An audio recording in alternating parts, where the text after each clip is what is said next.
What's crack-a-lack, and you locked into Headcanon Graps, and today we are covering John Cena, win or lose at WrestleMania 41, and looking at what happens if he wins number 17 at WrestleMania versus what happens if he loses and wins number 17 down the line as a babyface instead of a heel at WrestleMania. This, has all spun out from the heel turn, but if you've been listening to this channel, I've been talking about this since the Crown Jewel preview. I've been talking about this since the transfer window video. I've been talking about this since the Road to WrestleMania video. I've been talking about the fact that John Cena will be facing Cody Rhodes at WrestleMania. I've been talking about the fact that John Cena's road to WrestleMania was through the Elimination Chamber. And I've also stated the fact that John Cena's road to number 17 is not at WrestleMania. It will be later on down the line. We'll get to that and how he wins it as a babyface. But we'll also cover what happens if he wins at WrestleMania 41 and he wins number 17 there.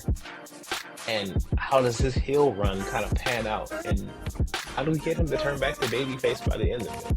I've got all of that mapped out. So lock in, ride on, and also check out some of the other videos covering how Naomi got her groove back and also the All In Texas preview.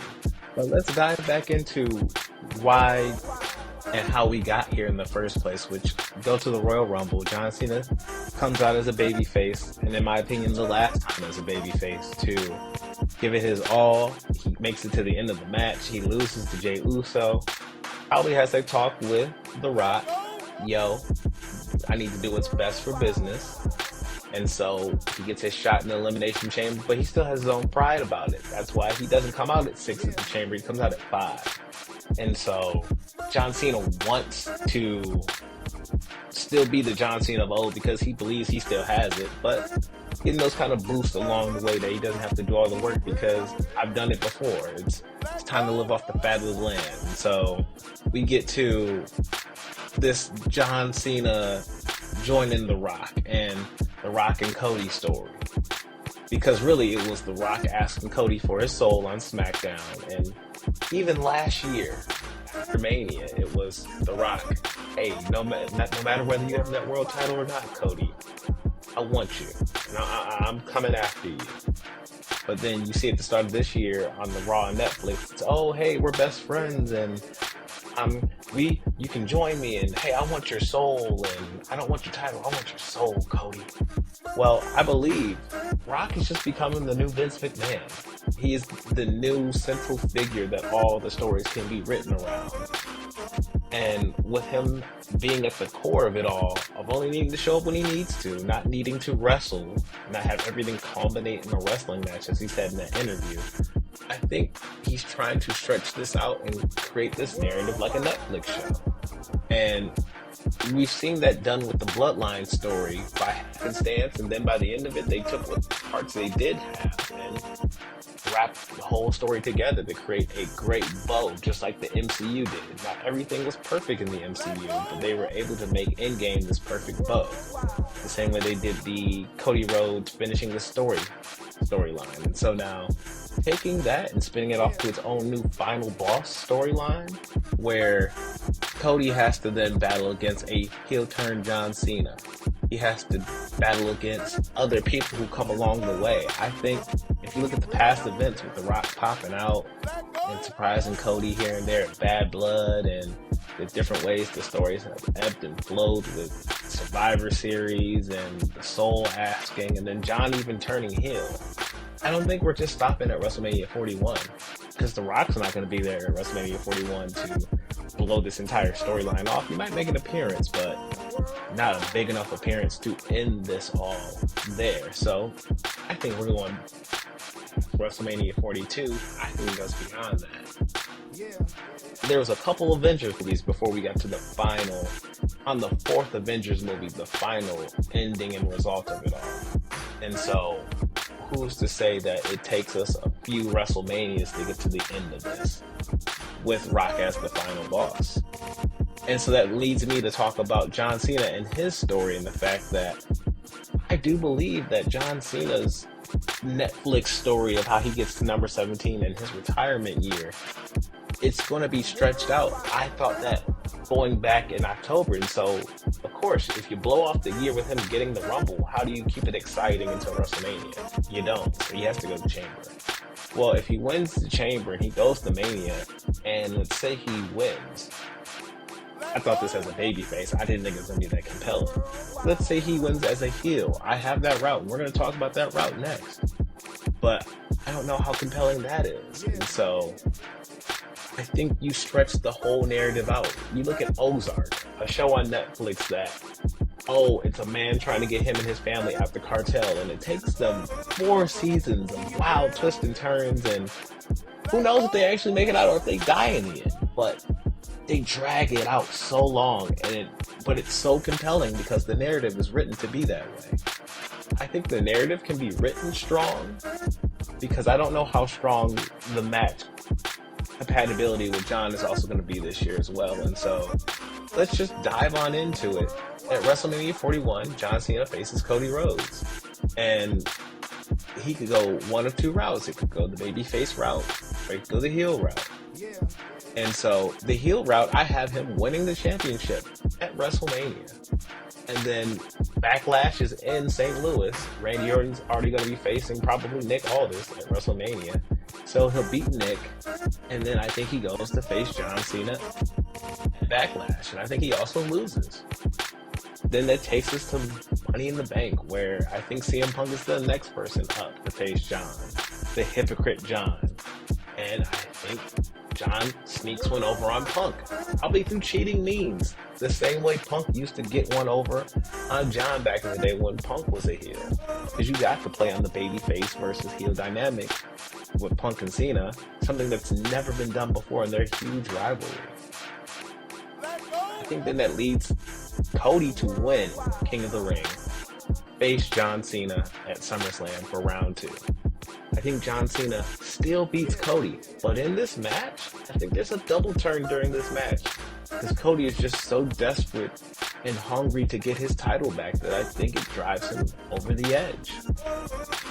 And John gets past him, goes to Clash of the Castle, faces a Drew McIntyre, where Drew, Mr. Clash, also is Mr. I Lose at Clash. And so Drew then turns around, loses the Cena Clash, to then go on, move forward, and finally lose the belt to Braun Breaker at Survivor Series as a babyface. I kind of like the idea of him ending it off with Braun and kind of passing it off to the future.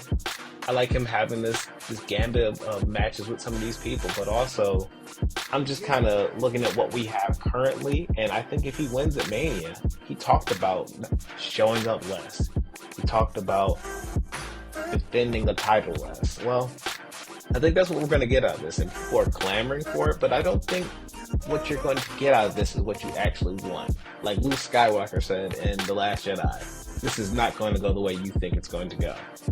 And I don't think it is. I don't think it's going to be this fun, exciting run of matches and this heel John Cena nature. I think it's going to be a lot of what we're currently getting, and people aren't that excited about what we're getting now.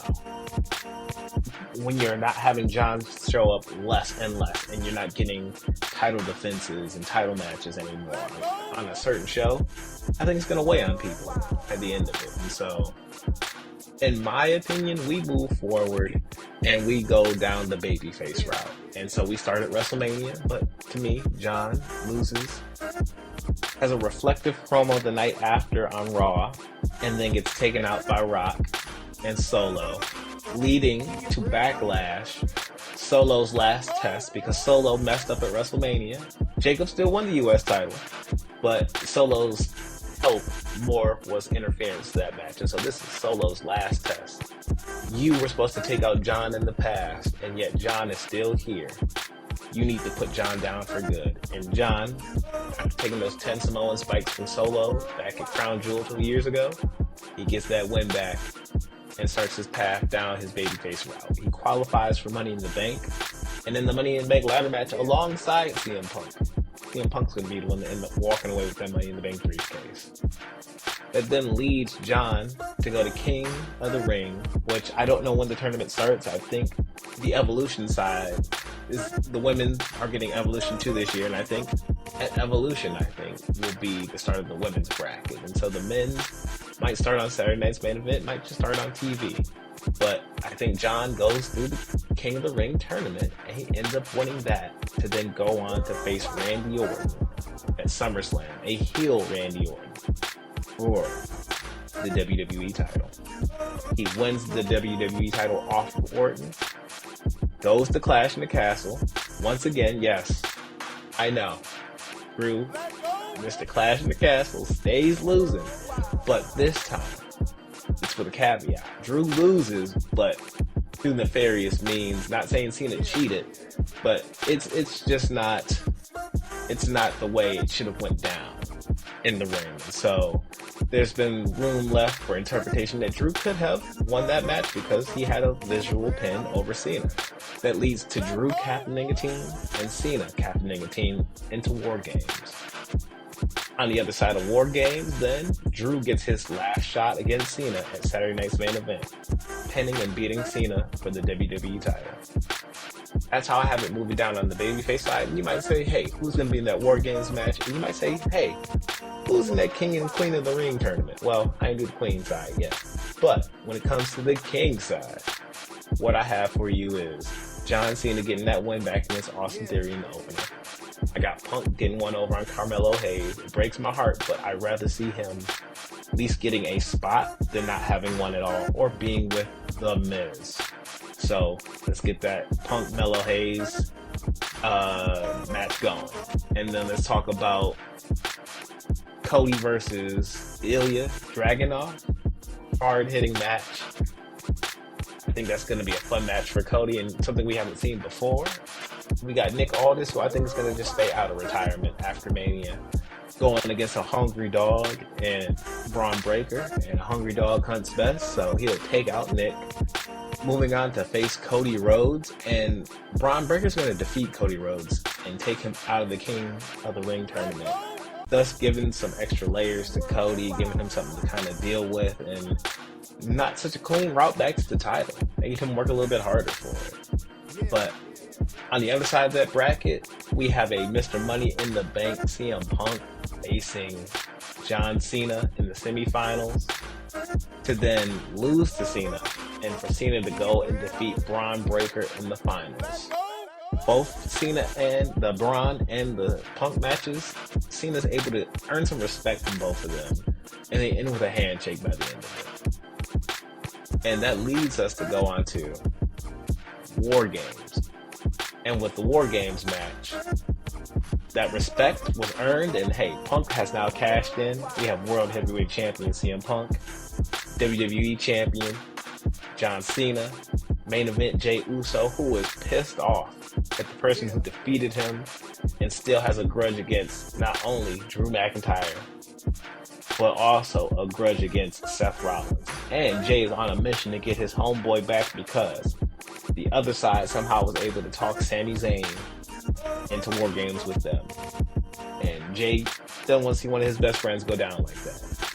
And John was able to earn some respect from Braun in that finals at the King of the Ring tournament. So Braun now joins him in his fight against Drew and his ally, to round off with Drew's WrestleMania opponent and probably a lifelong rival of Drew, Damian Priest. On the other side, Sami Zayn, somebody who is conflicted coming back off of an injury or off of time off, will probably follow the suit of joining KO. KO will join the suit of Drew because of the sheer fact that the other side is a bunch of hypocrites to KO. Every single one of them. And he'll gain some respect for Seth and Drew by the end of it. Randy and KO will forgive each other because, hey, you already had a broken neck and I had a broken neck. So I don't need to kick you and punch you and take you out. We're good now. I think those allies formed up against Cena's team. I have Drew's allies winning the match in War Games. That leads to the final match at Saturday night's main event, allowing Drew to beat Cena for the WWE title. That's my babyface roadmap for John Cena in his 2025 year. Both heel and babyface routes end with him being a babyface in the end, but I think the way we get to it is a little bit cleaner with him being babyface from the jump and going down the road from WrestleMania on his redemptive path, just showing the fact that, hey, I gave up a little bit, but I did it the wrong way and I didn't succeed. I'm now going to go back to hustling so I can earn everybody's loyalty and respect by the end of it and get the title in number 17. But comment below and let me know what you think. I know you might think, oh, he might not have the kind of gusto and energy for a tournament, but I think the tournament will go smoothly, especially with the opponents I have lined up for him. And I also think War Games can be built around John and KO coming off of injuries. Well, KO coming off an injury and John, we just want to make sure he doesn't get injured. But if they can craft it around Randy coming back a couple years ago and protecting his neck and everything, I think we can do the same thing with John Cena and with KO. But let me know what you think about it. I might be uploading a Dynasty review. I had some feelings about the show the other night, but we can dive into that another time. So hit like, hit subscribe, check out some of the other videos on the channel covering the All In Texas preview, covering how Naomi got her groove back, covering Jey Uso and his rise to the top and how he made it to this point and going into WrestleMania 41, what title he should win, the World Heavyweight title. Come on now, folks. And Willow Nightingale and her journey to the AEW Women's World title. But like I said, comment below about what you think about the video, what you would love to see out of John Cena's heel or babyface run coming out of WrestleMania 41. And hey, I hope to see you on the next one, y'all. Peace and chicken grease.